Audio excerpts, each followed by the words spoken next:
records all my work. He's very good. Anyway, we're going to just talk about declaring today. And For some reason, I thought it was 207. well, that's all people. They'll arrest you for going into the kids' Yeah, area. yeah, they do not like that. Yeah. Well, I wouldn't say they didn't arrest you. So anyway, we're going to be talking just about declaring, and Doug will be filming it, and it'll be on YouTube when he gets it up there. And the number one thing I can tell you is think before you play trick one. That's where the most common mistakes are made, and I had a partnership end with that. Like, we were in a good contract. All he has to do is win the opening lead in the right hand, and he can make it. He wins it in the wrong hand, and then he starts to think. Too late. You know, you had to think before you played the first trick. And then I didn't say anything, but afterwards he started explaining to me, you know, that was a bad contract. And I'm thinking, no, it's the right contract. You turned it into a bad contract. Basically. And one of the things you should start immediately, and you should always pause. That way, even if you're not a good player, they'll think you are. If you don't pause and you just play, they'll know you're not any good. And so always pause to get that psychological advantage. And but some of the things you have to think about, you always talk about is counting. Well, you can't count everything. And everybody can count to a certain amount, and most people, that's pretty limited. But when it first comes down, count where your tricks are coming from before you play. Like if you're in 3-note trump, at least count where you think you could make 9 tricks right before you start to play. And when you do that, one of the key things is entries. You know what an entry is? Yeah. Anyway, that's what this guy did. He killed his entry on the first trick, and he couldn't get back to his good tricks. So, managing your entries. Also,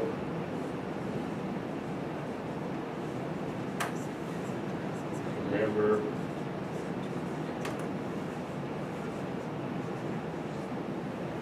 the bidding. Like they're connected, like bidding and playing, right? It's not like now we're bidding and later on we're going to play and they don't really have anything to do with each other. They do, right? Most people know if there's an odd number of cards out, they split over half the time. If there's 5 cards out, they split 3-2 over 60% of the time, right? So they know that. How about if somebody preempts one of your nasty opponents?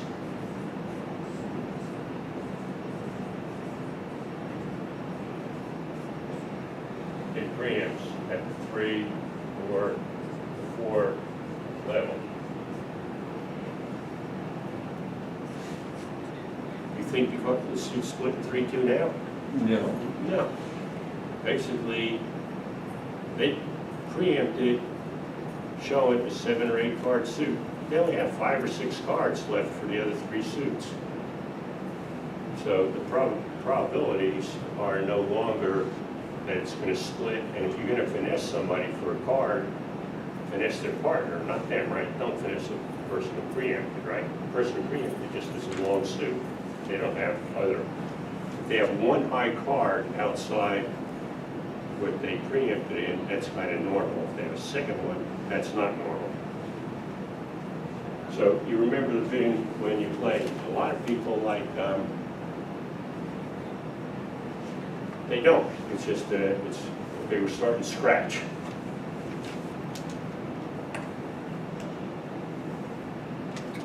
How about if somebody just, if an opponent opened?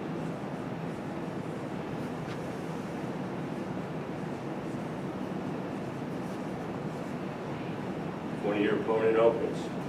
Well, they got, 12, 13 points. yeah, at least 12 or 13, maybe more, right?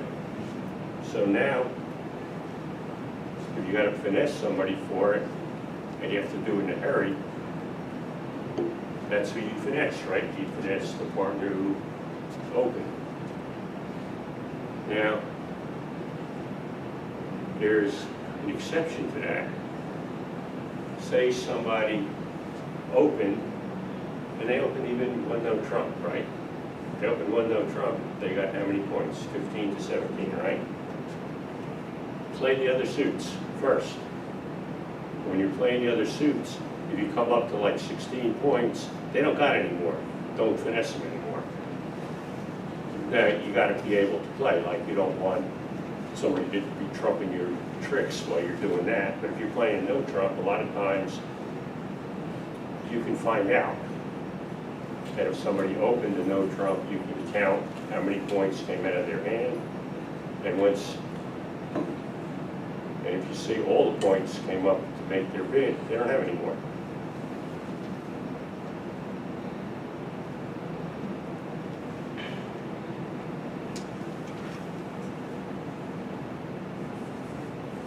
Most people don't.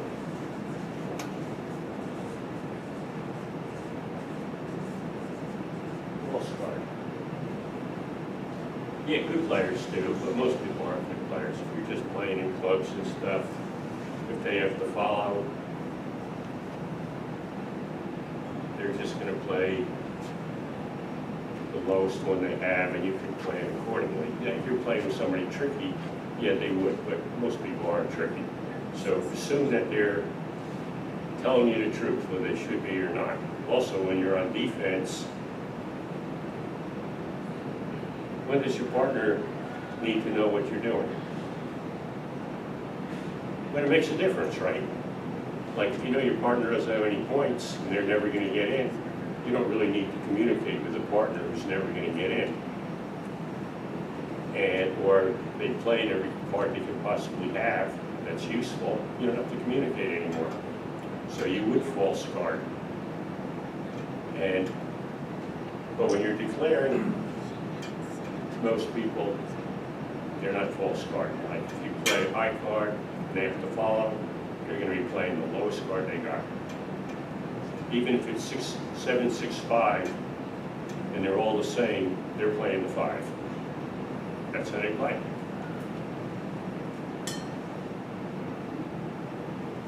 And most people,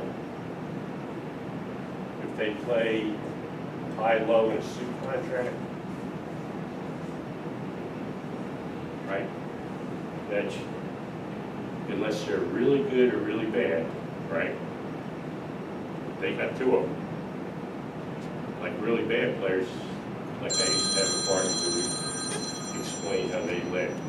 They led whatever closest to their thumb. So a really bad player, when they play card, the only thing you know is they got the card. And a really good player, you got to kind of look at them as scams because they might be trying to trick you. But there aren't that many really good players. There are not that many really bad players. So if they play high-low, they get a double 10, and then their partner leads the third one, you could bet they're going to be roughing, right? So don't you rough to get over roughed, right? That can never be good. What should you do? Throw a loser. Yeah, throw a loser, right?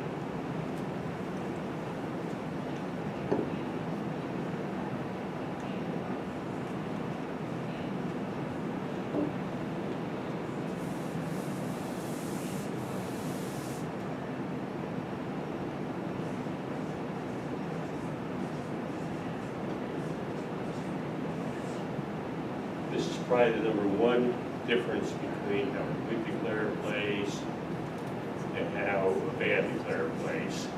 A good declarer, whenever they have a long suit, right away, they're thinking, how can I set that up? Bad player, they only think that if they got the ace king, right? Like they're not, if they have like 6 small ones, it would never occur to them to set it up. So the longer your suit, the more you should be thinking, can I set it up? Now, sometimes you can, but most of the time you can't.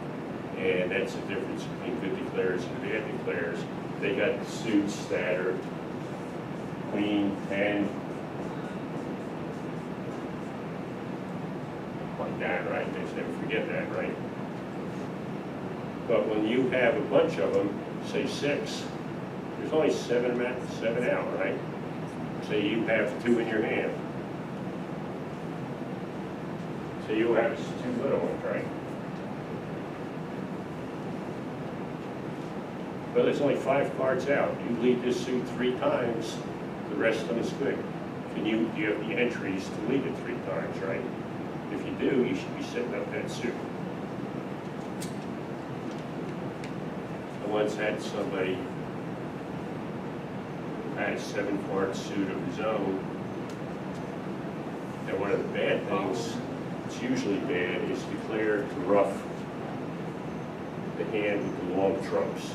Like if you have 6 trump and you're declare and you rough, sometimes it's right, but usually it's wrong, right? Because those cards are going to be good anyway, and you're going to lose control of the hand if you rough too much. I explained that to a guy, you know, he had 7 cards in the suit, and he said, oh yeah, that 7th one is always going to be good. And he told me, how did I know that? Well, if you got 7, there's only 6 out, that means nobody else could have 7. That's why I know the 7th one's good. Anyway, that was a revelation to him. Anyway, long suits are kind of the first thing you should be thinking, can I set it up? And the worse the suit is, the more you got to think, do I have the entries to set it up? And if you do it. Like one of the things that I do as declare a lot of times,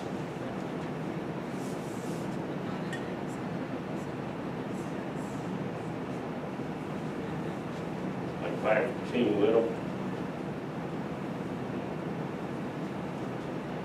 what I like to do, say I'm playing no trump, I'll lead the king right out of my hand.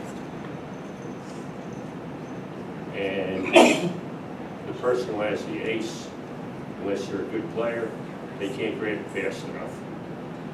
They remember the old saw, aces are meant to take kings, right? I'm sure you've all heard that.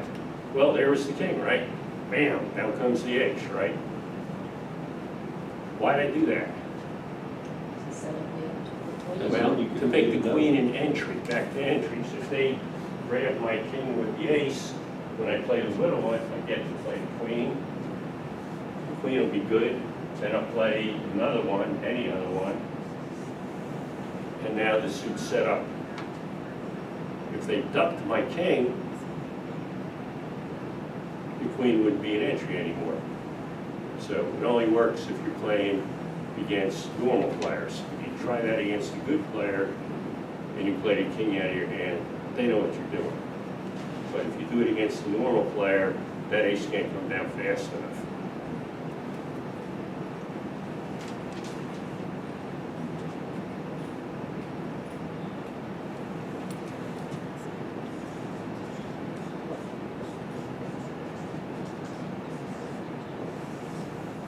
Well, that's the general rule. And for people who are really terrible, I tell them just pull trump. But it's not an always rule. When do you pull them and when don't you pull them?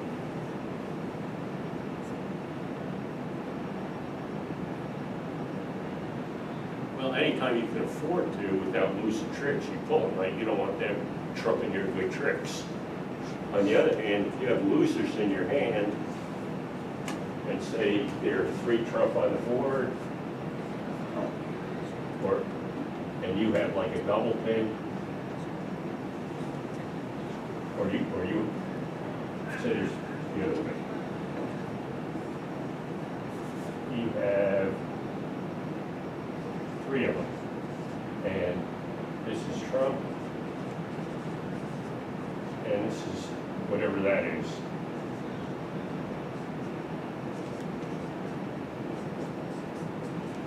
and they have 2. If you pull 3 rounds of trump, you ain't trumping anything because you don't have any trump left. But, so something like this is, unless you have another place to park that loser,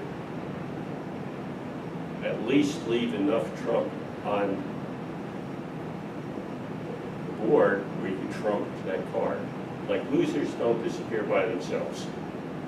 Like, I know a lot of people, they think they do. Like, I just keep taking my winners, and then when I'm done with winners, then we'll see what happens. Yeah, that's the general approach. People are not very good. And, but they don't disappear. What happens is you lose them at the end, and a lot of times you could got rid of your losers. And you can do it. One way is to trump them on the board. And another one is you have a long suit.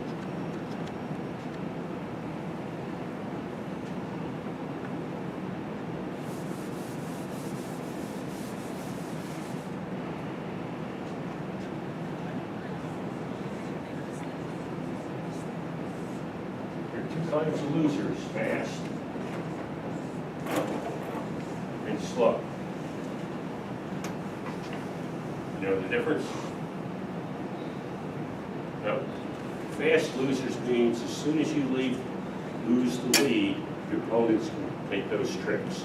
That's a fast loser. Slow loser means, You have to set it up. yeah, exactly, they have to set it up, right? Like if you have, like this would be typical slow loser. This is player. Coming, right? Yeah, the ace king, you're going to take the first 2, and you're going to lose the 3rd one if you don't do something. So, for slow losers, you would typically, if you could set up a long suit, you would do it because you got plenty of time. I'm going to win the ace, I'm going to win the king. You're going to have to get in a 3rd time to lead the suit before they get it. So I can take my time either setting up a long suit or doing a finesse to take the trick. If they have a fast loser, that means I gotta get rid of it now or I'm gonna lose it. As soon as you're in, I gotta get rid of it.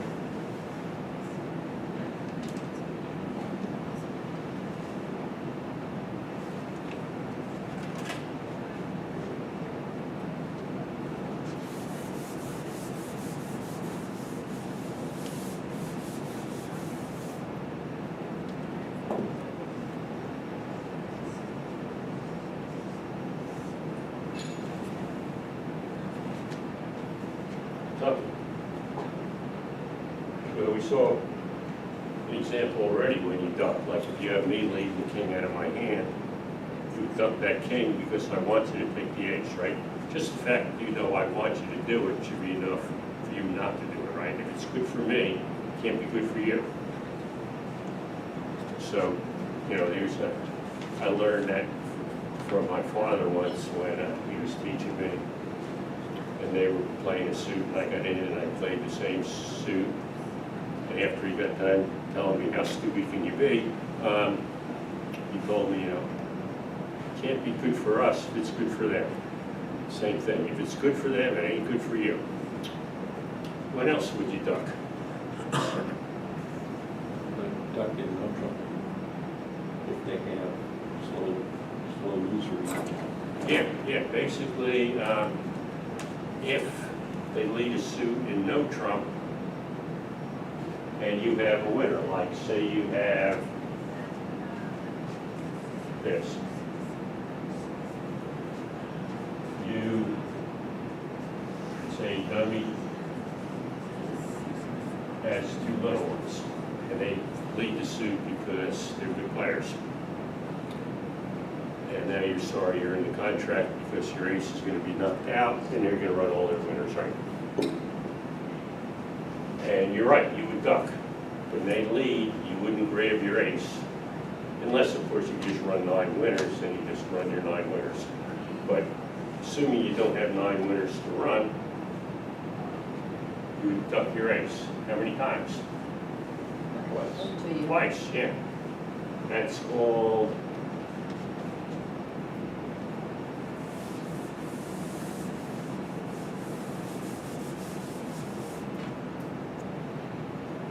rule of 7. It's called the rule of 7 because it's 7 minus the number of cards you have in the suit. So you have 3 and 2, you have 5 cards, 7 minus 5 equals 2, up twice. And why are you doing that?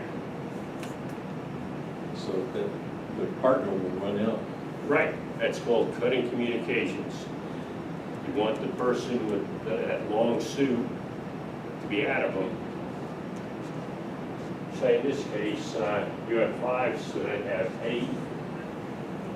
If you're 4-4, hardly makes any difference what you do, right?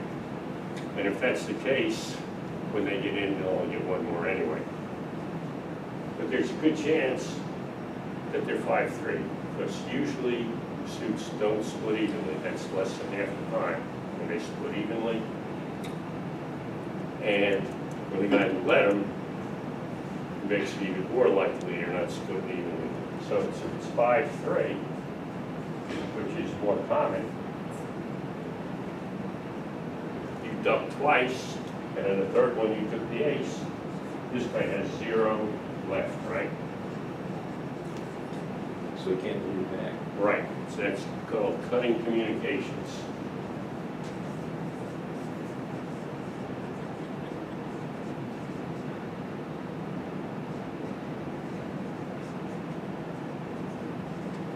Is this something you always do or sometimes do? Yeah, sometimes. Usually you do. You have to look at the whole hand. Like basically, when they do that, and you look down and say, you know, if they want, they can run 6 tricks down. You know, well, don't duck the ace. Don't let them run their 6 tricks. Try and do something. So it's a sometimes thing. Another time, If you have 9 winners, you even if you have a shot for 5 winners, if they're going to run 5 tricks before you get in, you got to take your shot before it's gone. And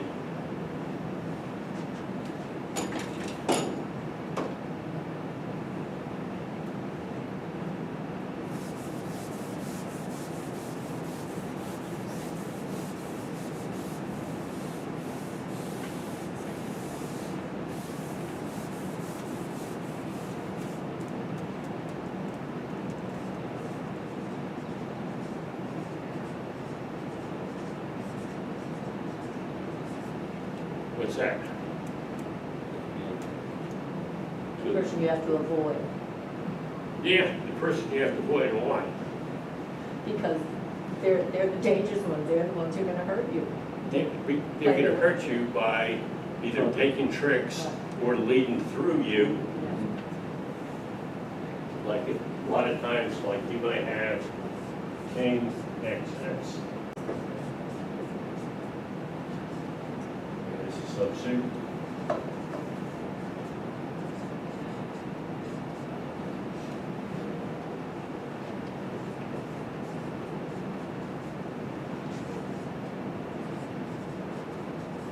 you don't Who's want the the right dangerous hand? hand partner to lead, because he'll lead through your king. Right, right, this is the dangerous hand, right?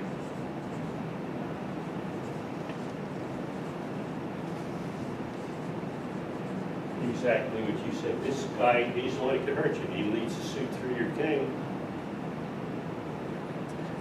If it's your lucky day, the ace will be in front of it. But if it's not, and this guy has the ace queen, you're on your way to a lot of losers, at least 3, right? So you want to keep this guy offhand. Now, there's a lot of luck in bridge, right? If this guy doesn't have the ace, it really didn't make any difference. But if he does, it makes all the difference. That's why the same people don't win at bridge all the time, right? Like there's a lot of luck, and if you do something goofy, you don't always pay for it. like, hey, the ace is, this guy has the ace, the fact that, that I let him in didn't make any difference, right? Like, it was bad bridge, but it didn't make any difference, it didn't hurt me. That's the thing about chess. There's no such thing as a bad play helping you. Bad play, you always get punished for bad plays. In bridge, sometimes you get rewarded. Like I had one the last time I played, I have a very good partner, but he doesn't like to renege. And he had the stiff king. He had singleton king. And Declare had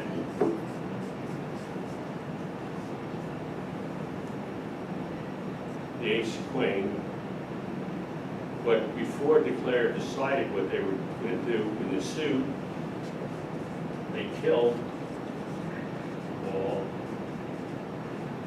their entries.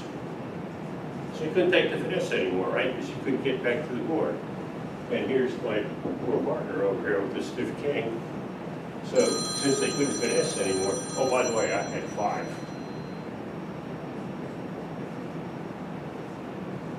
So they were 1-5 break. And they just laid down the ace because they couldn't finesse anymore. The king came down. And they got a great score because nobody else was dropping that king.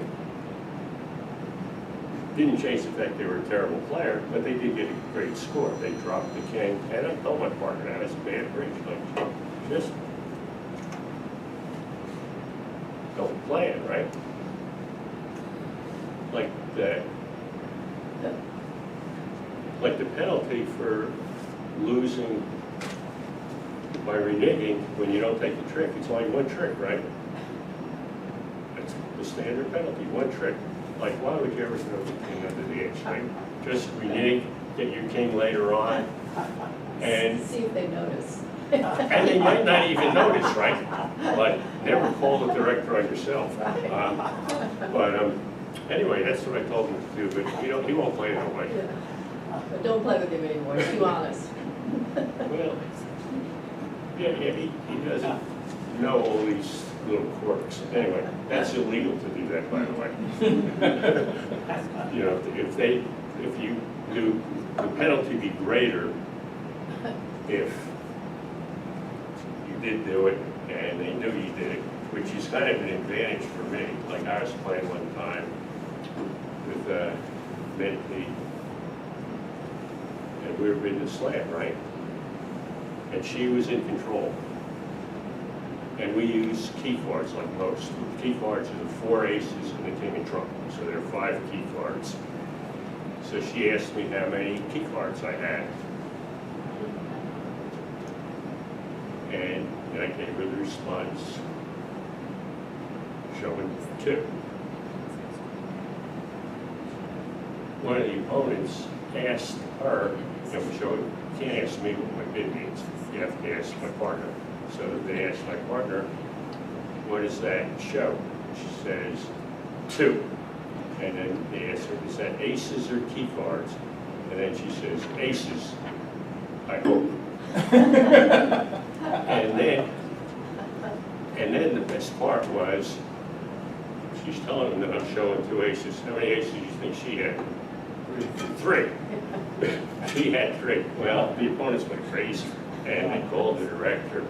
And the director really didn't know what to do about it. But I told my opponents, she just did that. She was nervous, so let it go. She's not pulling a fast one. Like if it was me, that'd be cheating. But she ain't cheating. So for me, my options of doing that stuff are limited. Like if I do stuff like that, they think I was cheating for sure, and they'd be right. But if you play with somebody bad enough, they're not cheap. So anyway, he just went nuts. How can you say you had 2 aces when you had 3? Okay. So you duck to keep the dangerous hand off lead, right? Because it's safe.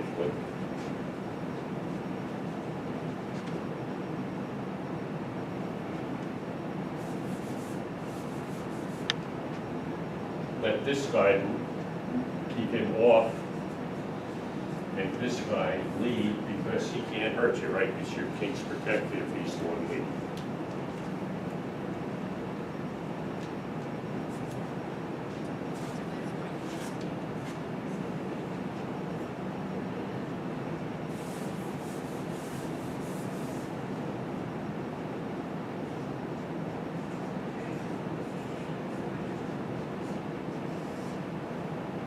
End place. Most people, they gloss over when you say end place, because they think that's too much. Like, that's above my level, above my pay grade, I don't do end place. Even if you don't know it, standard declare play is when you have a loser that you're hoping to get rid of, and you can't, you don't have a long suit to throw it on, you can't trump it. What you do is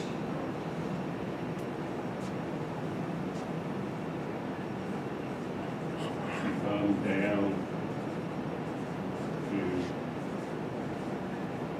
3 cards. That means let them take all the winners you need that they're entitled to until you come down to the last 3 cards. And they're entitled to 1 winner for sure, and maybe a second one. And you might have ace, queen, X.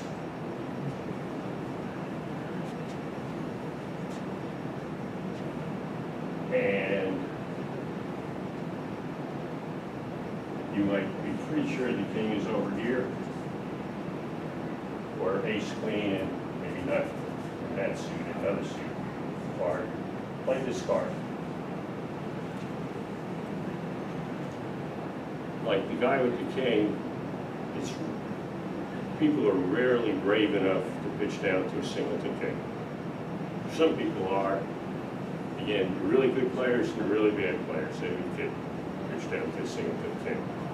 Like a really good player would think, trying to end play me when they put, like, I'm gonna have 2 winners.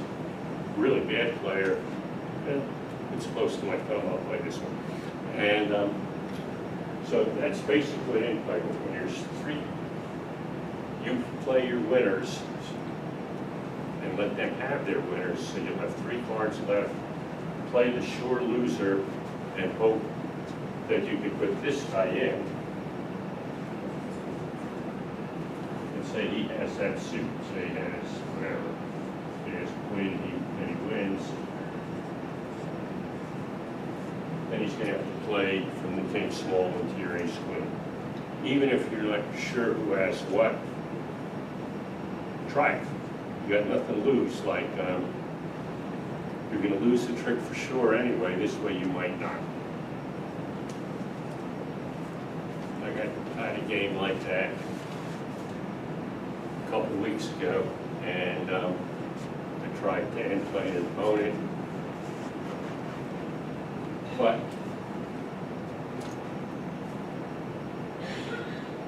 it didn't work because the wrong guy got in and I lost it. And I got the same result I would have got anyway, but I tried it, it just didn't work. And the good thing was I was playing with a partner who was good enough, who knew what I was doing. She said, that was really smart. Yeah, it did work. But anyway, it's still a good thing, and you'll impress your partner. Like, I got to play with a lot of good players, not because I was as good as them, or even near as good as them, that I could do basic things. Like, I played with a professional player who passed away not too long ago, Mildred Reed, so you might know her. Anyway, she's a professional player, world champion, right? And most of the time, if you want to play with her, you got to pay her. Or she's playing with somebody of her level, which isn't me. But you would always play with me based on one play.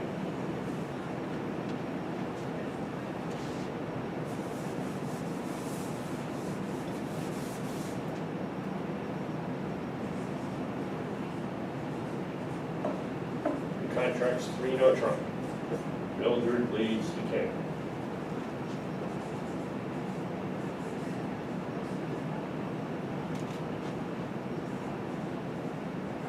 have ace little in the suit. What I play? The ace, right? That's the typical, when she leads the king, when you're talking a world champion in no trump, she is at least king, queen, at a minimum. And another one, and maybe even more. Yeah. If I duck the ace on the king, the next time she leads it, that's it for the suit. I'm in and I don't have one. Anyway, I played the ace. She played with enough bad players who didn't play the ace that she thought I was worth playing with. So she would always play with me anytime I asked her. And other people, hey, I'll play with you if you pay me enough. So it's basically important to make basic plays, and that's what bridge is. Like it's people who make the basic plays a high percentage of the time, they win. Bridge is, the people who are world champions, yeah, there's a couple of hands that they do something you couldn't, but not many. Like this guy Bob Hammond, who used to be the best player in the world, he said, you know, you get to be a world champion by not making mistakes. Not because you play brilliantly, because there's not enough hands in bridge to let you play brilliantly. And so the difference between top players and not top players is, do you make the standard plays like pretty much all the time, or do you get lost, or... Okay, let's look at some hands here.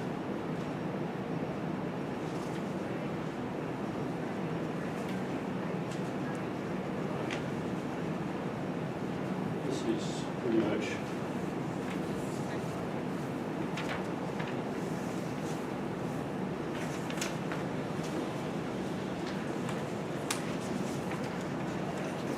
what I told you.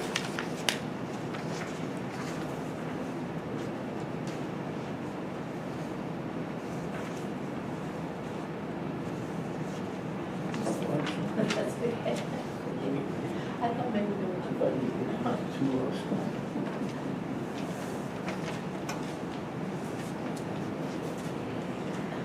I'm sorry.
Well, all the cans I show you today from various ACBL bulletins.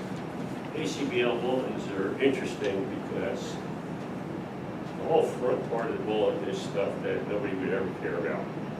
Unless you're a world champion player and you want to see your name printed. But short of those handful of world champion players, there's nothing in the first half of the bulletin that your normal person cares about. And most people don't read the bulletin because of that. They pick it up and they're halfway through the bulletin and they haven't found anything that interests them.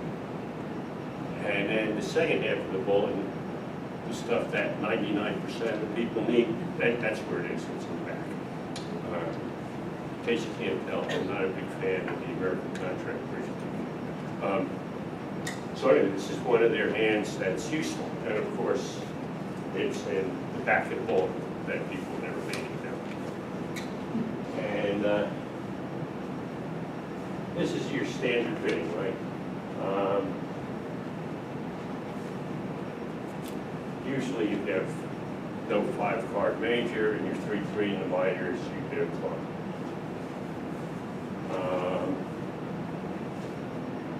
This is a good enough suit to bid on. Doesn't show an opener, but it shows decent points, and more importantly, a decent suit, and telling your partner what to lead. Unfortunately for him, the ace-queen is behind his king-jack. And then this guy bids 3-0, which shows 13 to 15 points, and at least one heart stopper, maybe 2. So that's how you get the 3-0. And if your partner tells you what to lead, it's always a good idea to lead it whether it works or not. So they lead the 9 of hearts. You're in 3-0 trump. First thing you do is count your tricks. How many spades you taking? 2. 2. How many hearts you taking? 2. Yeah, 2. This guy bid hearts, right? He doesn't have the king and he's asking for a heart lead. Like, what kind of bid is that? So again, unless they're really terrible, they got the king of hearts. So you got 2 hearts. How many diamonds? 2. 2.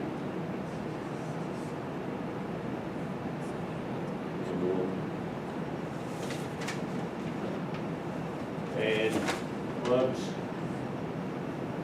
Possibly 2? Well, 1 for sure, right? Could possibly. But possibly 2. So you basically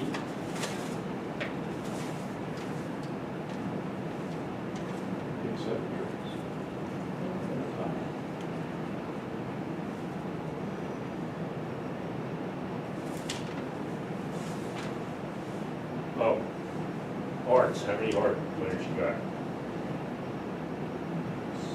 2. Remember, he led the 9 of hearts. Yeah, he led the 9 of hearts, right? Oh yeah, you're gonna take 3. Yeah, now, because he led the 9 of hearts, this 8 becomes a big card, right? You're gonna make all 3 of those, right?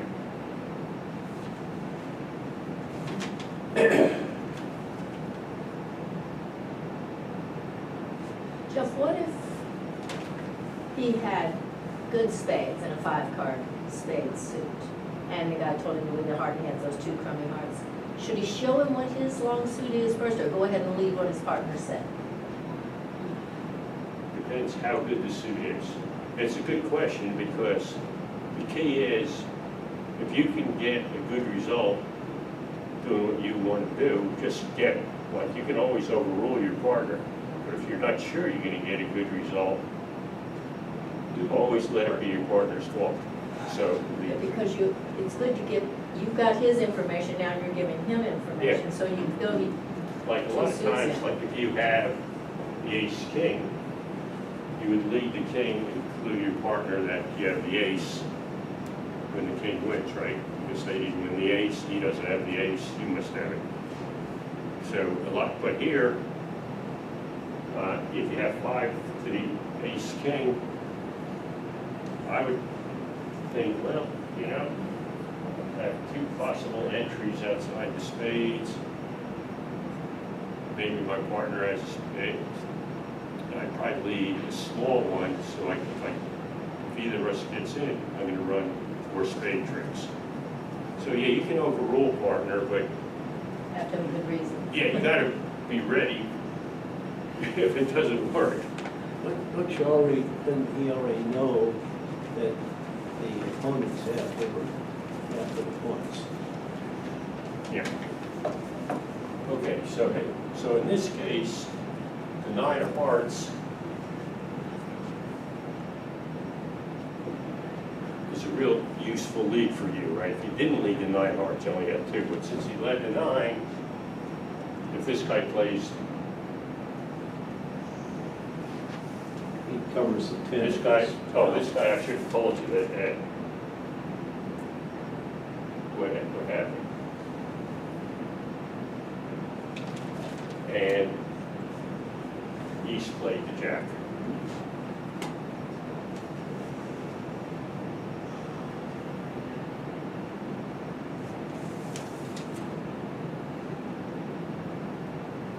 And you played the 10.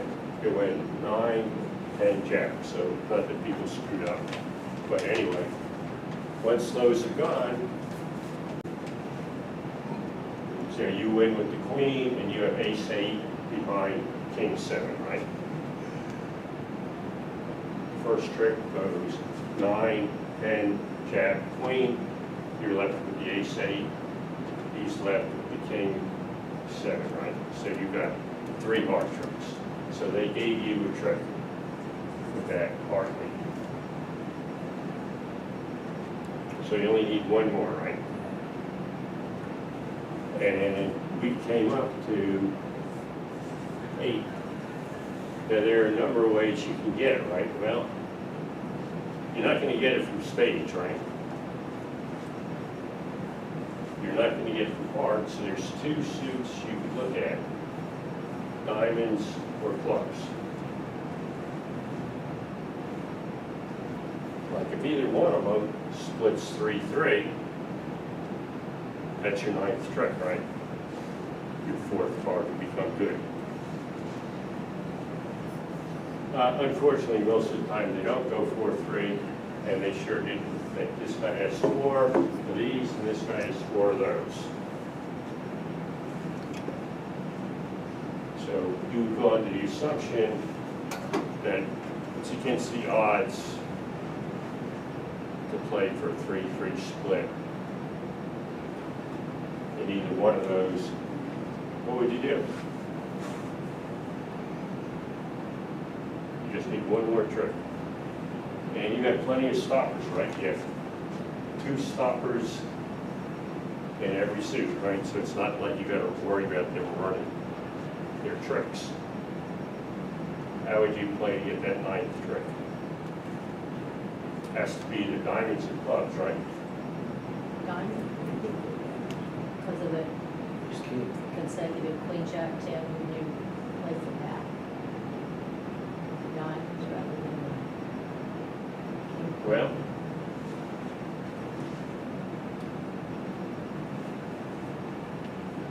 how would you play the diamonds?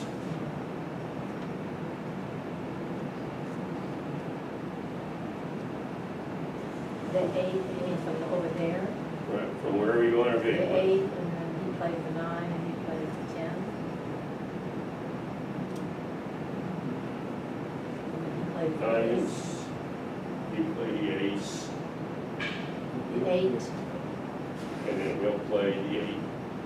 Oh, you're playing from up there. I thought you were talking about this guy's on lead. Well, you're the declared, you gotta get 9 tricks. And you have to get your 9th trick in either clubs or diamonds, because hearts or spades, you're getting 5 tricks from those 2, and that's it. There's no possibility to get another trick from hearts or spades. So you have to get it from either diamonds or clubs. And you could play for a split, and that's probably what most people would do. They just play for a split, like it happens like 30-something% of the time. And if it's your lucky day, it'll split, and you can tell how smart you are. If it's not your lucky day, they won't split, and you'll go down.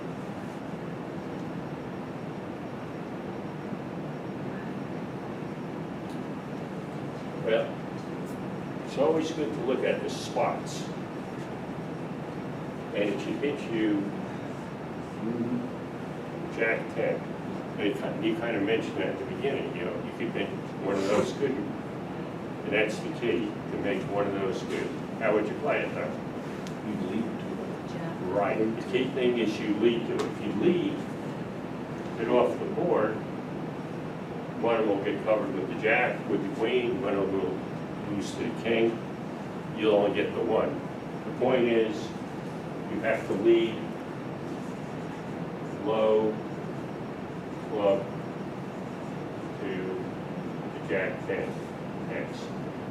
And what you're hoping for is that this guy has at least one high club. If this guy has one high club, but which he does, you'll make it most of the time, he will have one high club. Quarter of the time, they'll both be wrong and you'll go down, right? So you lead low, and what happens is you lead the 2, this guy will play the 7, you'll play the 10, this guy will grab his king. You get in again, you win the 3. In this case, the queen comes out, but even if it didn't, then you could play the jack, and it'd be good. So if this guy had the 4 clubs instead of 2, you would play the jack. If this guy doesn't play the queen, and you get the second. The only time it doesn't work is if this guy has king, queen, clubs both. So you make it 3/4 at a time, as opposed to playing for the split, which you'll make it like 34% of the time, something like that. Anyway, the point is, think about it and realize, you know, that could be useful, and how to play it. And the key is lead to it, don't lead from it. Like you play the jack, you'll get covered. No matter who has it, the jack and the 10 will fall under the king and the queen.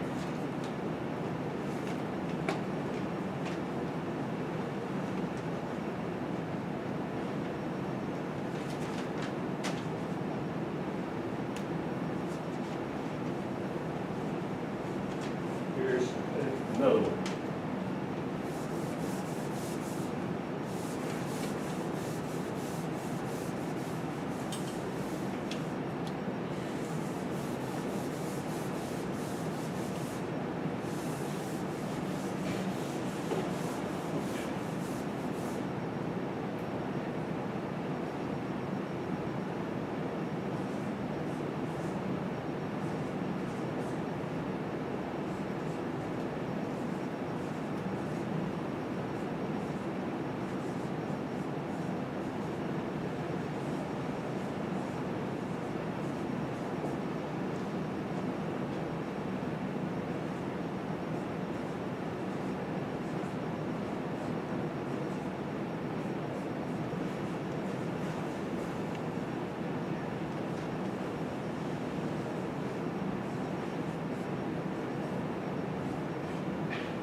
Okay, let's take a quick look at the bidding. Two clubs, most people play that as their strong bid. Typically, it's within a trick and a half a game is how I play. Or about at least 22 points, right? So that's what they're showing with the two club bid. The two diamond bid, that's, yeah, most people play that as weighting, and it denies a decent hand with a good suit, because you could bid a good suit, but you don't have, but you could still have some points, but you don't have a good suit worth saying.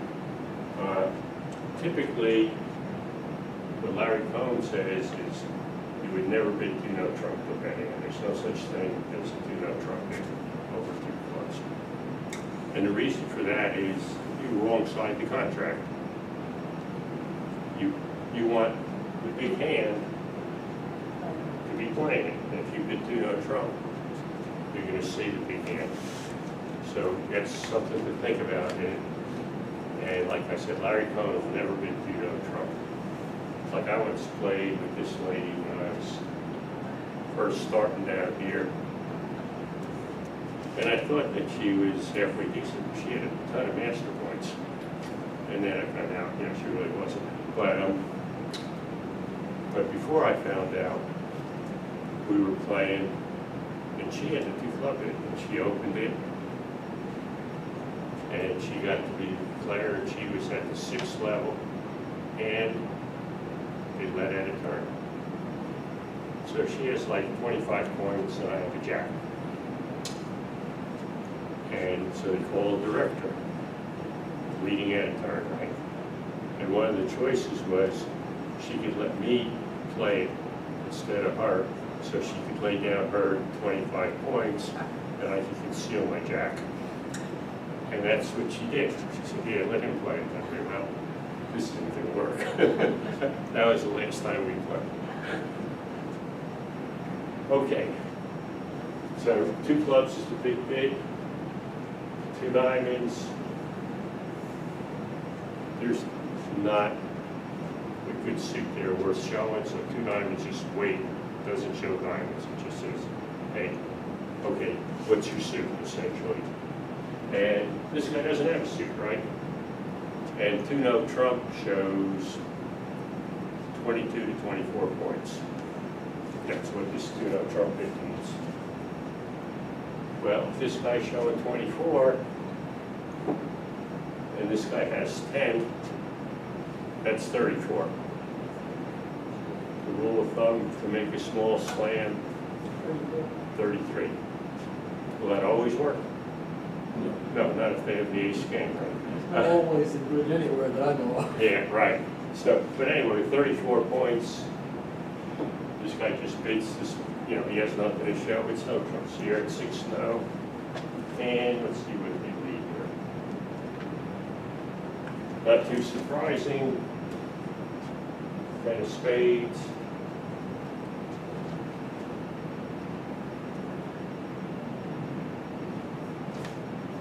Okay, over to you. How are you going to play 6-0 trump? Well, first thing you want to do is count your winners. How many spade winners you got? 3. 3. That's pretty easy, right? And it's always going to be 3, right? There's nothing you can do.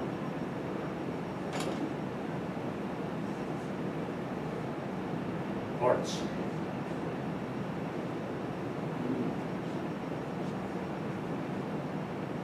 Might get 4. 2. Well, you never get 4 of the aces out, right? Depends on whether the player wants to play it. Yeah, I guess. Yeah, well, he might duck it the first time, but you're never gonna get four. So hearts,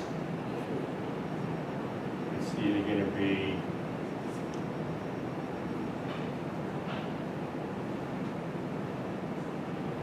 maybe three, right?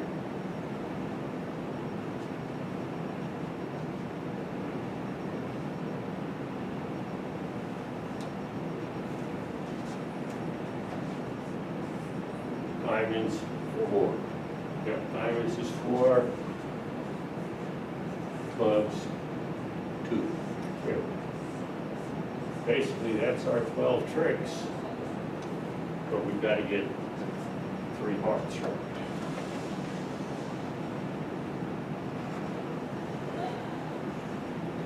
How would you plan to make sure you got the three?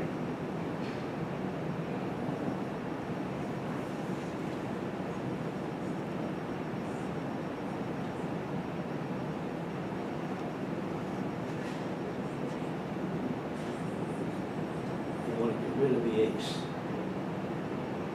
Yeah, you won't have it. That's part of it.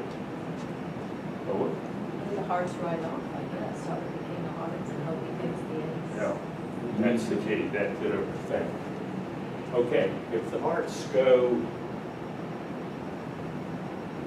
3-3, You need, you're set, right? The fourth less could be good, right? But most of the time, you're not going 3-3. And if you play the hearts out of your hand, like you just play the king of hearts, he'll grab his ace, and then you can take your queen and your jack, but then his nine is gonna be good, right? And that's kind of the key to this.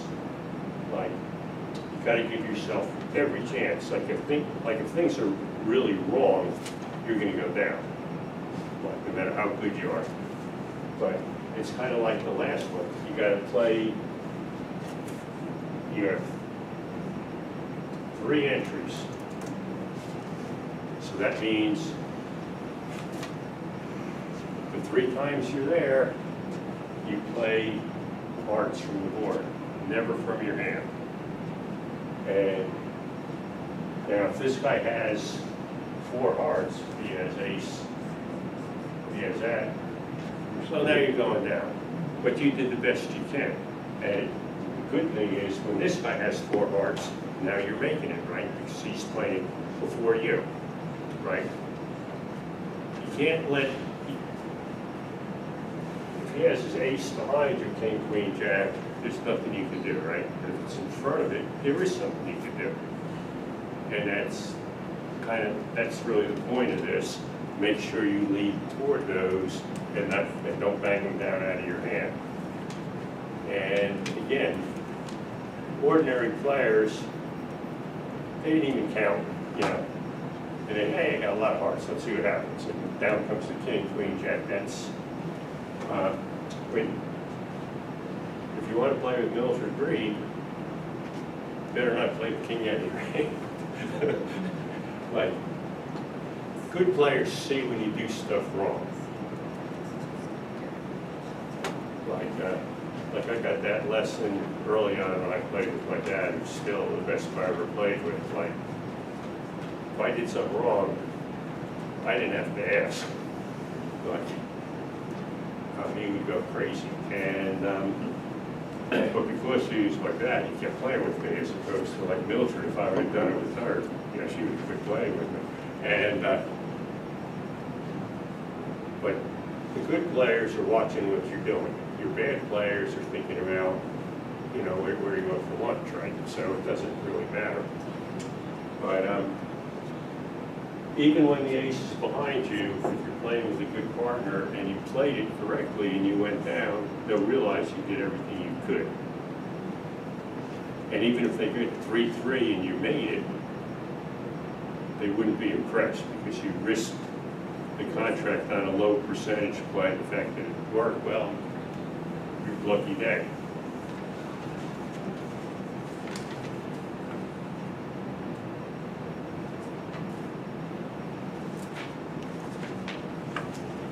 you want to take a break, or you want me to keep going? Keep going. Keep going, all right.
Okay, that's the bidding and that's your contract, playing four spades, right?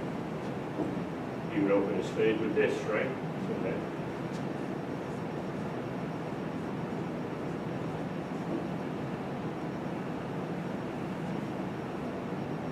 A lot of people would overcall a diamond with that suit, but here they didn't.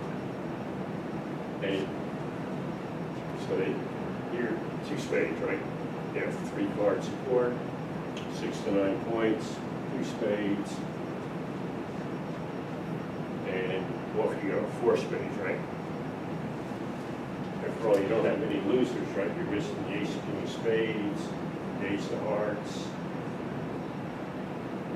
and you figure he must have a high spade. The day after all, you can't have the low ones, you have them all. And so there you are, you're playing 4 spades. And now you start to count tricks. How many spade tricks we got? Who's the ace? Well, yeah, we got 1, 2, 3, 4, 5, 6. But we're going to lose the ace, so we got 5, right? How many heart tricks we got? 3. 3, right? That's a nice, easy suit to carry. 1.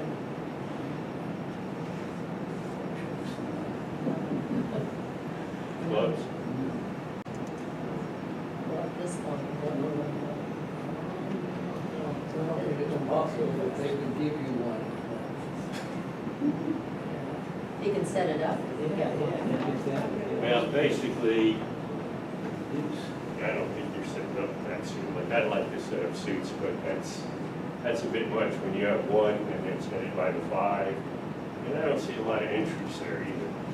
So, gloves, 0, right? And let's see what they let here. Oh, king of diamonds. That's the normal lead, right?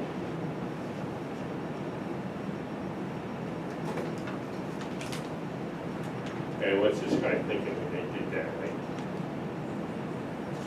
Yeah. Yeah, you also has 2 aces and you let the suit, So he's gonna play the jack. yeah, but if they would have led something on the diamonds, you'd be off right off the top, right? Or no, you would be off right off the top, I'm thinking the other way. Oh yes, there's 2 aces, and they led the king of diamonds.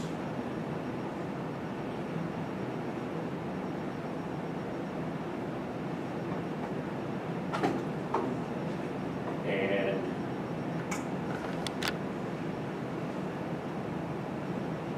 we have 9 tricks, right? We need 1 more to make this.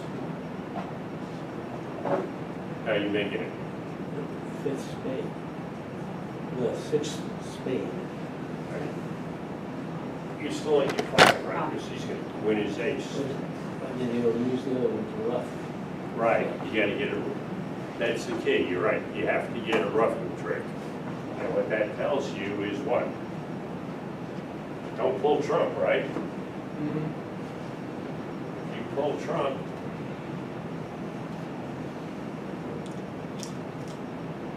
you get all 3 of his, you don't have any. Can you afford to pull any trump?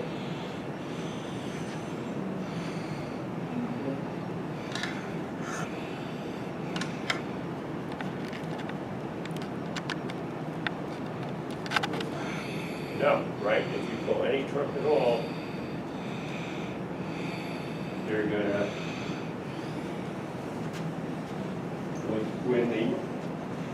when the ace, play another one, right?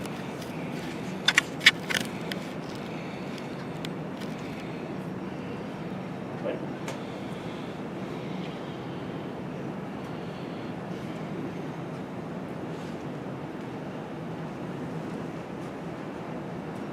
and what you gotta do is trump that diamond, right?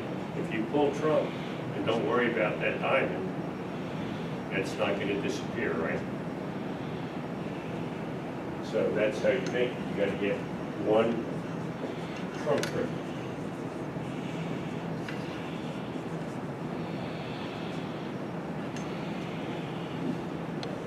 You gotta get it on the board. Yeah, you have to rough that 3rd diamond. You got plenty diamonds, and then rough it. And by the way, when you do rough it, what would you rough it with?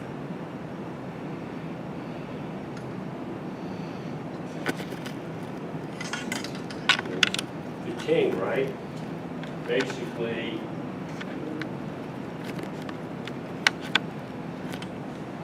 you gotta protect yourself because, you know, if you're roughing the 3rd round, a lot of times you're not the only one roughing the 3rd round, right? And in this case, you're not. Your opponent here is gonna rough it, and it's gonna rough it. And they might have had the 8 instead of the 5, right? So to protect yourself, rough with the king, right? And you don't have any problems pulling the rest of the trunk without using dummy's king, right? You have plenty of high trunk to pull. So trunk high on the third round and play the diamonds immediately. Because you don't want them removing, you know, the spades on you, because if you pull any of them, you're gonna have to play a diamond and another diamond. That means they're gonna get in twice, and they're gonna be able to play two spades on their own in addition to the one you played. So all three spades of dummy are gonna be gone, and you're gonna lose that diamond, right? Because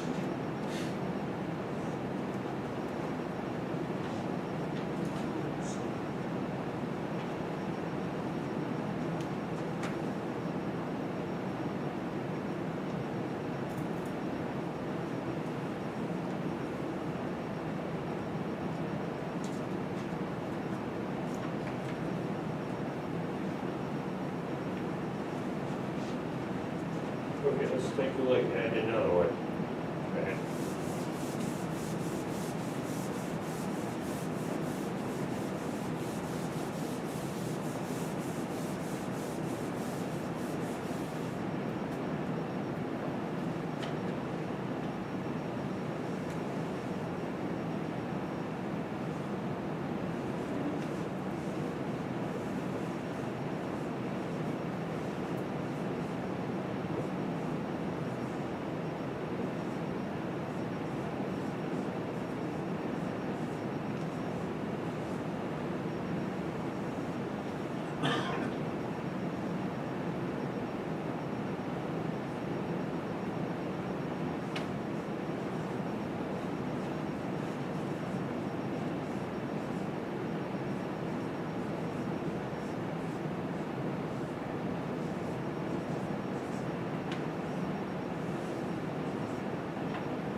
There's you and you're in four spades.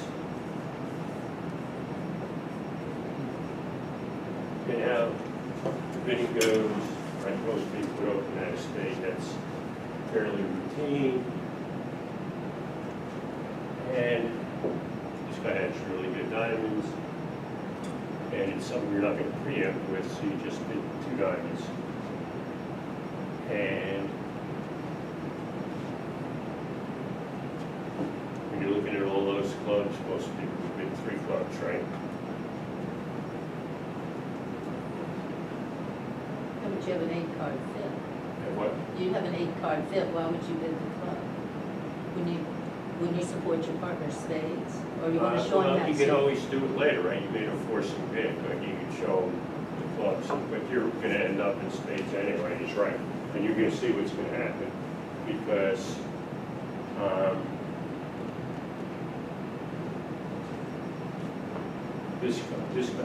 this guy is not big with that collection, and it's usually incorrect to bid a 5-card suit twice, There are exceptions, but you have diamonds stopped, right? You have queen 10, and they're leading to you. So 3-0 trump.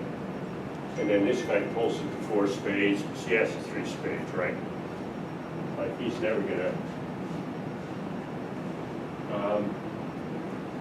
Then let's see, where does he lead?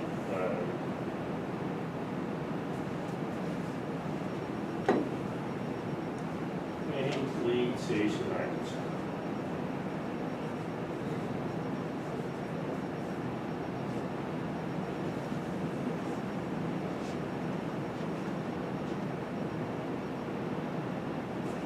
Jeff, if this guy had not been, West hadn't been, and he opened a spade, and this guy north doesn't have enough for a 2 over 1, then what's he gonna do?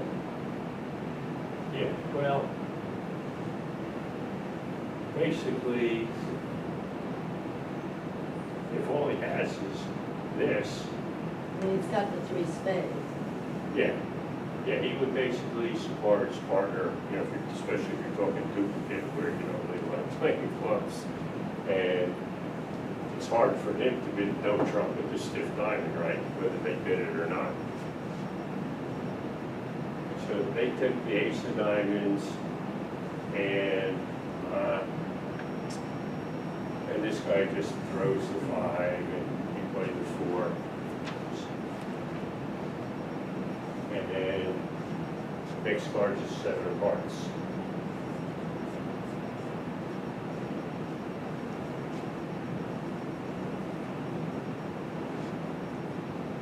All right, what do you think of the lead of the 7 of hearts? What was his question? This guy, after he cashed ace of diamonds, then he played the 7 of hearts. Is that a good play?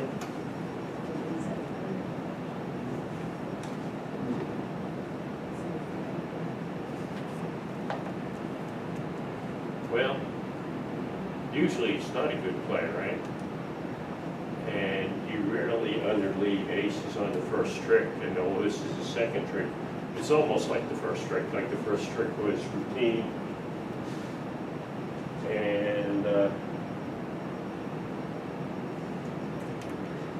but your partner told you he doesn't like any more diamonds, and they're roughing them on the board anyway. That can't be good for you.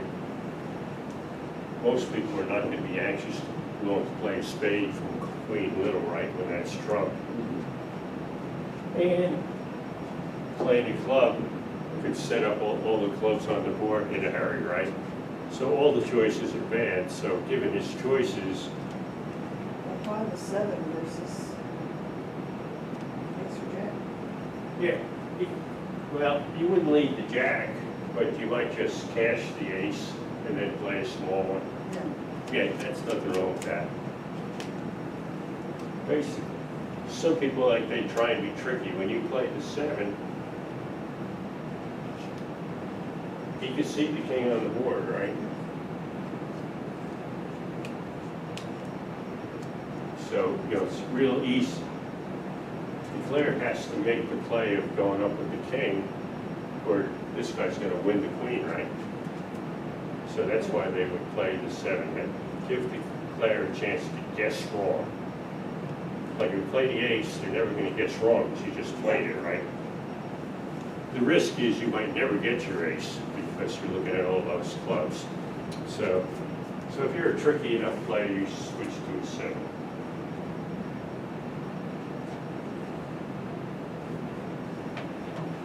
Anyway, here, you don't have much choice as declare, right? Like if you don't play the king, if the king doesn't win, if the ace is behind the king, king's look pretty hopeless, right?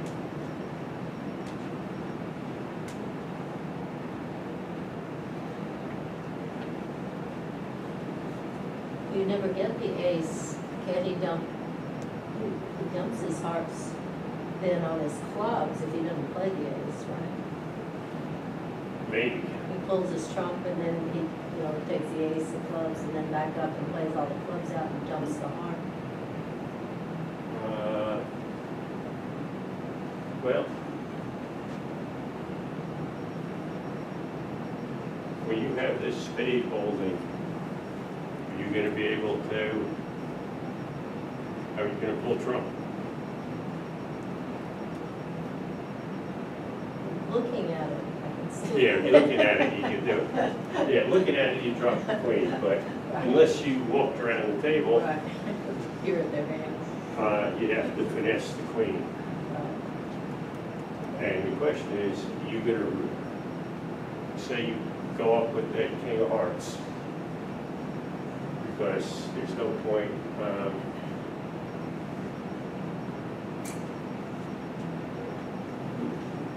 losing a heart to the queen or the jack, which is kind of assuredly has one of them, right?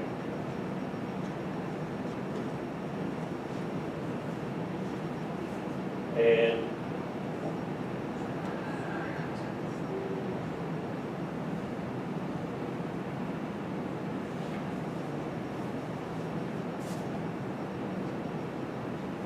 say you do finesse the queen, what's going to happen? Say you do it, say, well, if you're going to bet it all on the queen, what's going to happen on this deal?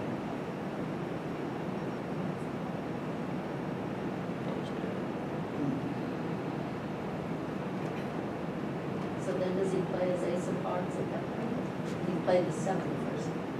Well, he's on the board with the king, and say you finesse the spade. So you play the spade, this guy plays the two, and since you didn't walk around the table, You you lose play to the the eight, queen. he plays the ace, right? Yeah.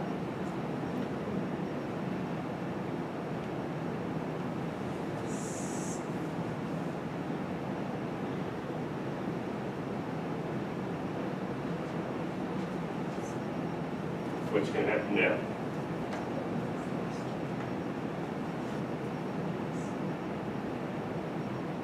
So the diamond hadn't been played yet, right? Just the ace of diamonds. Oh, the ace was, so Yeah, that he's that was- void on the board. Yeah, you're right.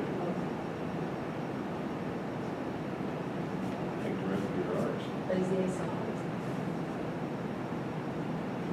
Yeah. Play the ace of hearts.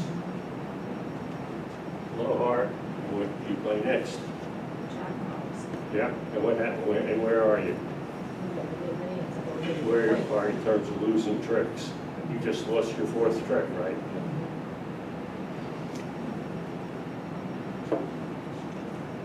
So how do you avoid them?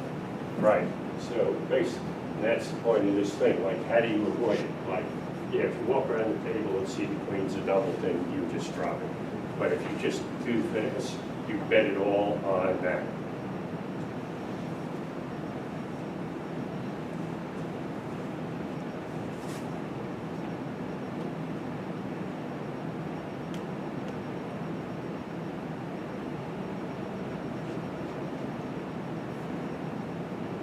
What you want to do is, not because it drops, Well, at that point, you know how many spades you have, now, how many your partner had. There are only 5 left, so the queen is either gonna be with a doubleton or an intriguing. Listen. So you bet on that being in a doubleton. yeah, and then that's like 40% chance. Right, there's 2 cards here and 3 cards there, so with the 2, it's 40% It chance. falls under number 12. You need a card to be in a certain hand to make your contract, play for it to be there. Yeah, that's true, but in this case, you don't really need to. Basically, there's another way to go here. And you're right, you do play the ace-king, not because the queen drops, but because you're willing to let them have the queen if it doesn't drop. So you play the ace-king of spades, and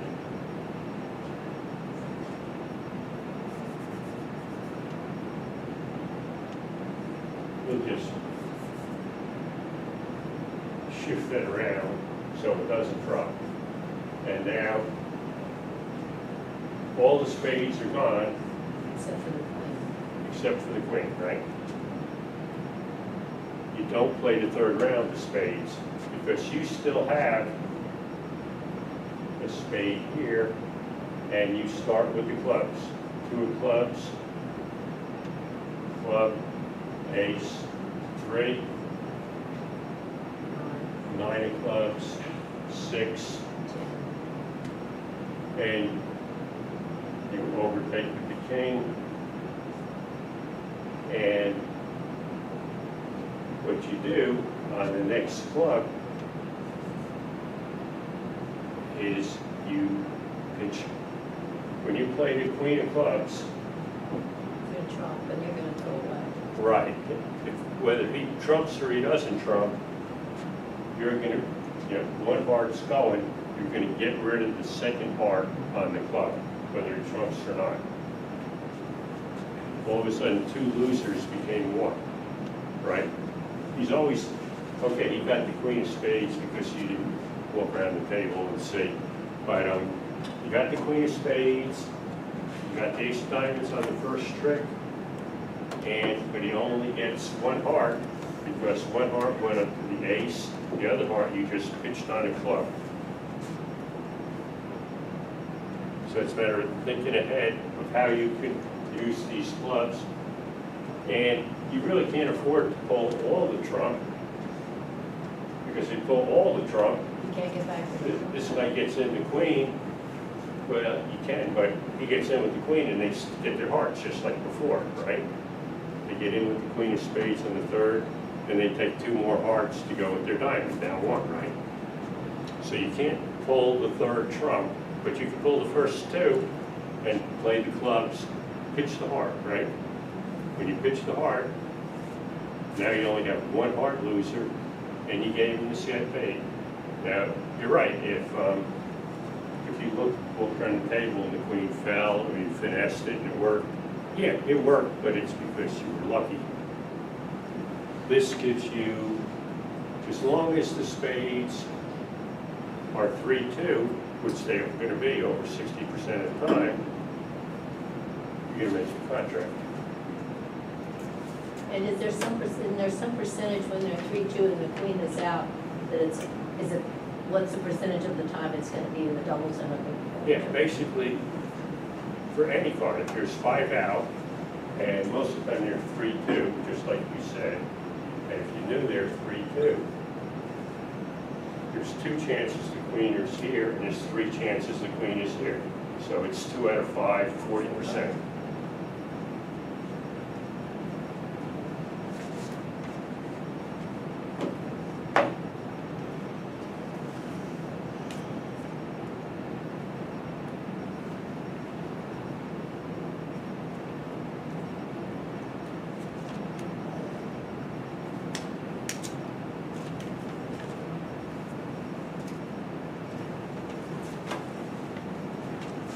Interesting, he asked that question, like originally has this anti-cheating program, and I got to talk to some of the creators about it, and we talked about probabilities, and he had an example, and he said, yeah, I can't calculate the probability of that. I said, well, I can. He didn't like it. So you will always go for the finesse when they're 5 out, and you have to, Unless I have it's the hand possible. counted where one hand has to, the queen for their And you're bid. gonna go for it to be in the 3. Right, right. And not always, but sometimes you can afford to lose the queen if you lose it to the right hand. So that's the other thing you gotta think about. That's what we're gonna look at now, is like the dangerous hand. Like I'm gonna do everything I'm gonna finesse the dangerous hand for the queen because I don't want them to get in with it. But in general, yeah, you would finesse for the queen, but there's always exceptions.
Okay, there's the bidding, and here you are in 4 spades. Here's you.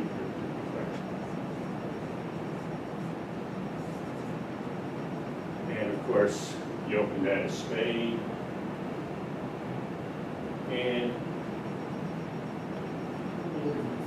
You have 5 kings up there? do I have 5 kings up there? You got 2 south, Oh, yeah, you're right. I Two. got the club suit. You are correct. Yeah. They give you the same club suit to 2 hands. so you got 3 in south.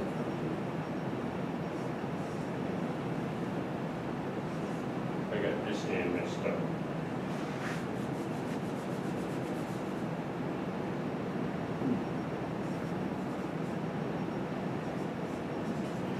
There. And now you got 4. Okay, thank you. All right. So this guy opens a spade.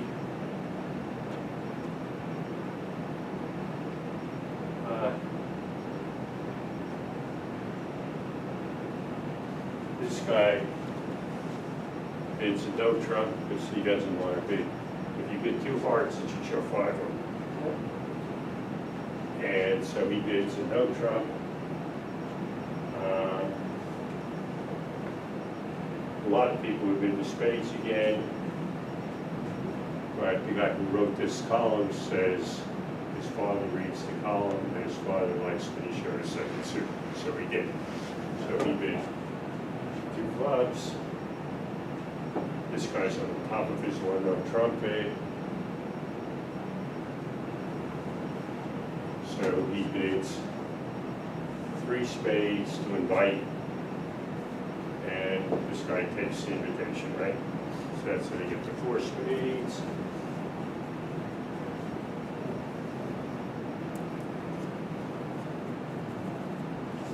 And this is a pretty easy lead. This guy leads the queen of spades. Like, top of a 3-card sequence is usually good whether it's trump or not. Like, he's going to get his 1 trump trick, and he might as well pull as many years as possible. Okay, over to you. Well, before we play, we start counting tricks.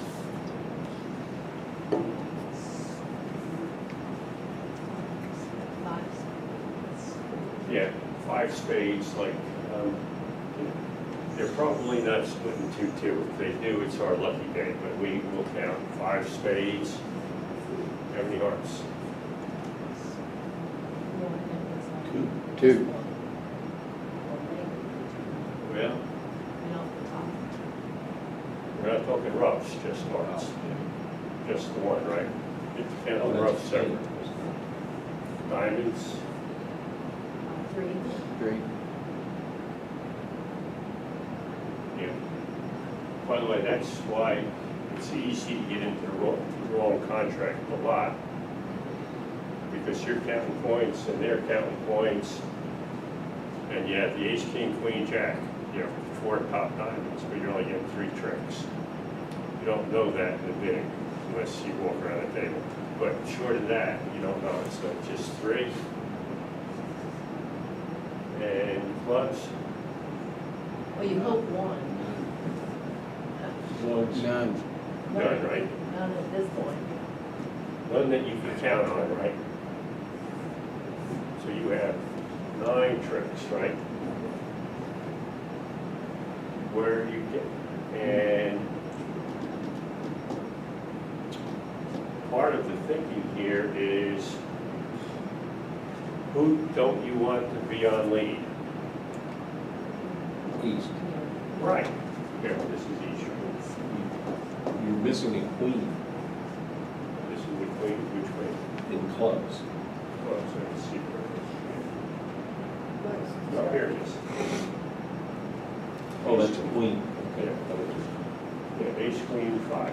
Anyway, What was the bid? 4 spades. And this guy led a spade, and you correct. This is the danger hand, right? Why is it the danger hand? Because of the hard clubs. Yeah. You don't want a club going through your king. That's what makes it the danger man, right? The club goes through your king.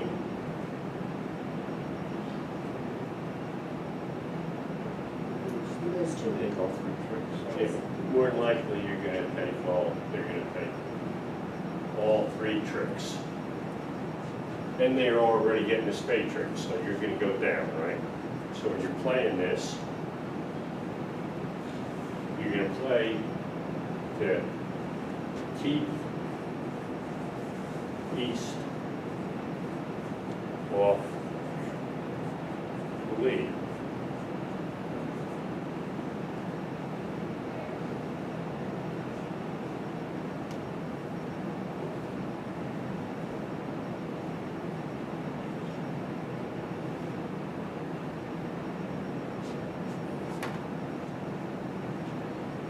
Now, what most people are gonna do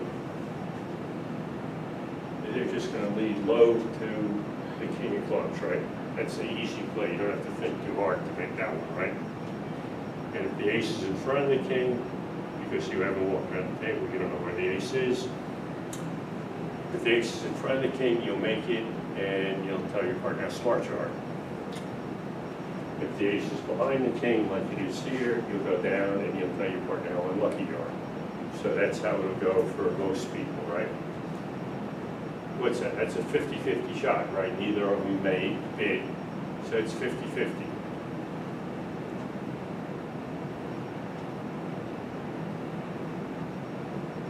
Point of this is, whereas you're taking this class is so you can do better than the people who play it wrong. What's the correct way to play this? To increase your odds so it's better than 50-50. Give you a second. By the way, this is all from the back part of bowling, where anything of use is.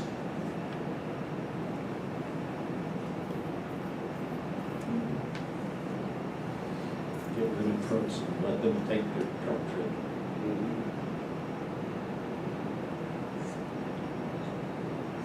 Okay, but where are you gonna get, yeah, you're gonna give you the trump trick. Because you have no choice, it's something like, you didn't get a nice 2-2 split, but how are you gonna play? Where are you gonna get that 10th trick from?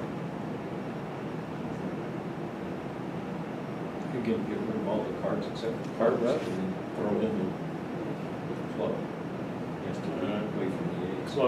Close, but you're not quite there, but close. That's a good idea you had. But, On the diamond? well, one of the things you should do, kind of the other thing is, look at these spots you have in hearts.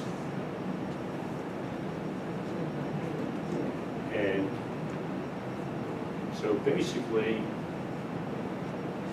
one of the things that should trigger you is, not just because it's a canned hand, but at the table is when you have all those good intermediates, can you do anything with them? And the answer is yes, otherwise we would be talking. What would you do? Leave the jack and let him take the queen. No, remember, you can't let him in, right? Oh, that's true. Like, if you let him in, If you leave the jam and take it with the ace, and then leave a low spade, no heart back, and let a trump take it. that's pretty much it. That, with the first part of it, is absolutely right. Play the jack, you know, say play slow. Whether you play slow or not, you always call up with the ace because you can't allow this guy to get in and lead the club. Play the ace, but the only thing that I'd say, and you do want to lead a heart, but you shouldn't be thinking low heart, lead a heart, because none of them are low. Yeah, but anyway, lead a heart, doesn't matter which one. And if this guy plays low, what do you do?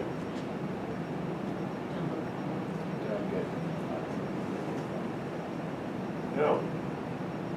The point is, what are you missing? The king, queen of hearts, right? That's the only thing you're missing here, right?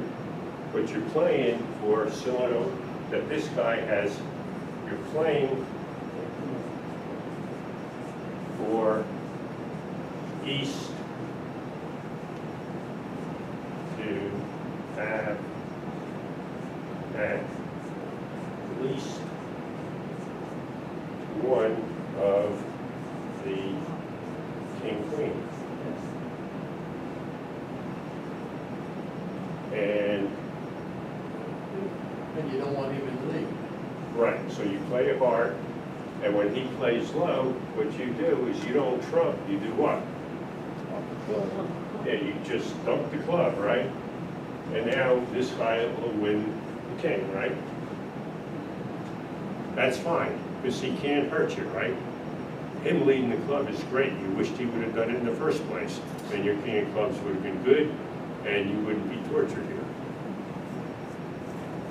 So this guy can't hurt you. He gets in with his king of hearts, and if he's a terrible player, he'll lay down his ace for you. A lot of people do that, right? They get bored, they're ready to go on to the next steal, they had enough, but just take one ace. So, but say they're not so pleasant, and, you know, they lead a diamond, say, and you take it, you win on the board, and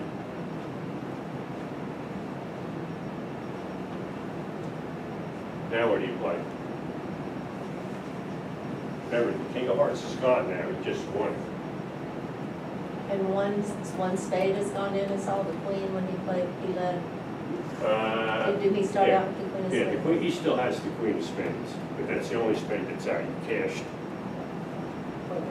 the ace king in the beginning.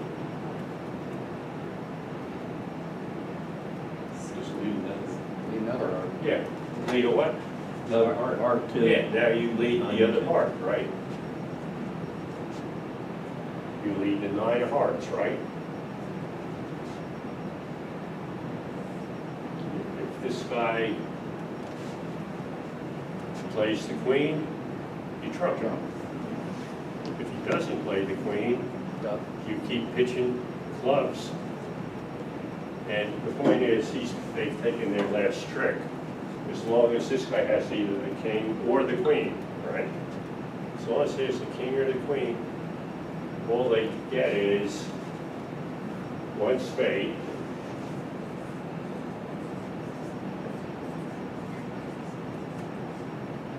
one heart, and one club.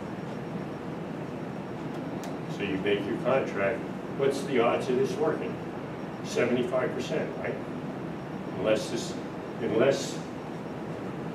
this guy has both the king and the queen, you're making it. So it's 1 out of 4 will have the king and the queen. Anyway, it's a matter of taking a shot that's 75% versus a shot that's 50%. For one game, it doesn't make any difference, right? If it's your lucky day, it's your lucky day. If it's your unlucky day, it's your unlucky day. But over time, it makes a big difference making these percentage plays. Okay, you want to do one more, or you had enough? One more, okay.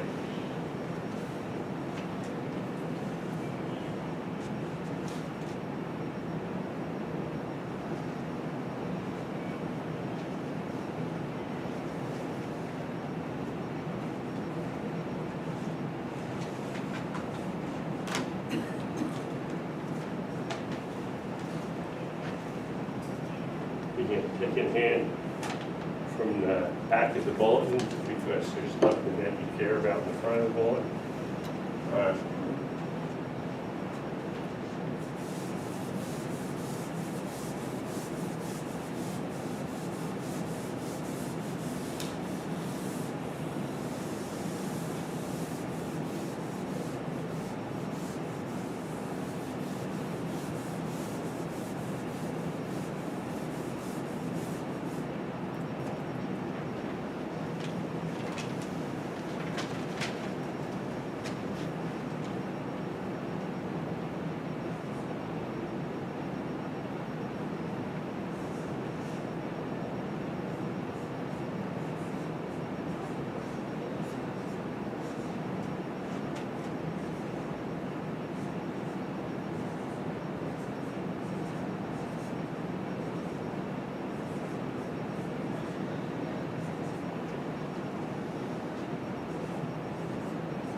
And there you are playing three-note trump.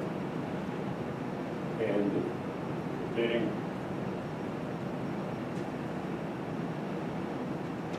North opens a diamond.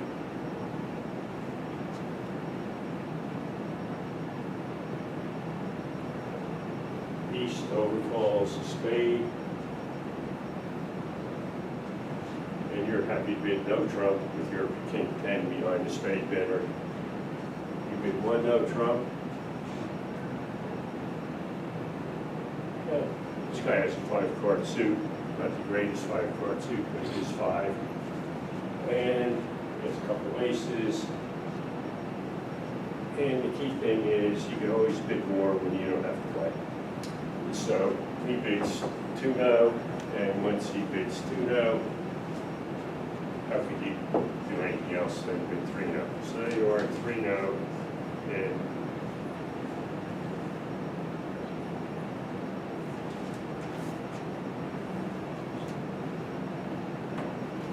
and again, very popular lead today is the 9 of spades. I'm just thinking about being the declarer. When your partner lays down his hand and you're at 3-0, your first thought has to be, oh, Lord. All right, so let's count the tricks. Spades. 1. Count again. 2, 2. Why? 10. Right, because happily for you, just like we saw an hour ago, the 9 of spades gave you a trick now because you have king 10, 8, 7, right? So they're not winning the 9, that's already gone. Queen's on the board, so you're going to make your king and you're going to make your 10, so you're going to get 2 spades. It's kind of important when you're playing at the table, kind of the first thing I said, most common mistakes are trick 1. Like if you played the trick 1 and you forgot that South led the 9 of spades, which most people would, because it wasn't time for them to think yet. And so when they led the 9 of spades, they didn't really pay much attention to it. Now it's turned over, and now they're starting to think, but that's happened before they were thinking. And the 9 of spades is key because now you have 2 spades. If you didn't start thinking until after the trick was turned over, then, like you said, you only got 1 spade trick. All right.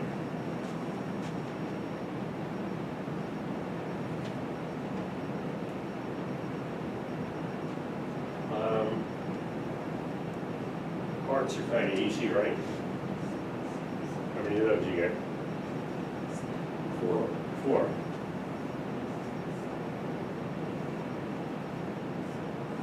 Diamonds.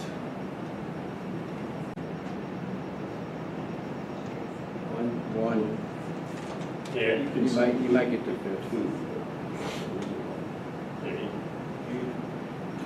You have to do some pretty fancy declaring here to set that up. Especially peeking and seeing that this guy has 4.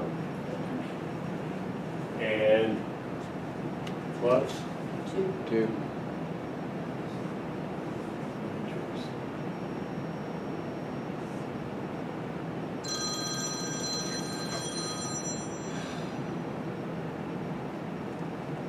that's your 9 tricks, right? And the whole key to it is not being brilliant, but remembering the opening lead. So when it gets turned over, you don't start thinking then. If you started thinking originally, hey, they got the opening lead, and I got king 10, 8, 7, queens on the board. After the ace is out, I got the king 10 behind the jack. I'm going to be making those cards. You're going to make the king, the 10, and the 8 all good. Uh,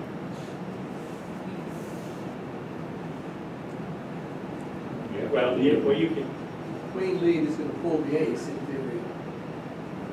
yeah, King's gonna take, well, you're right, but this guy, you're right, the queen's gonna probably not fold the aces. But even if it does, but most people, you could just let the queen go, like if the king's trying to get the king.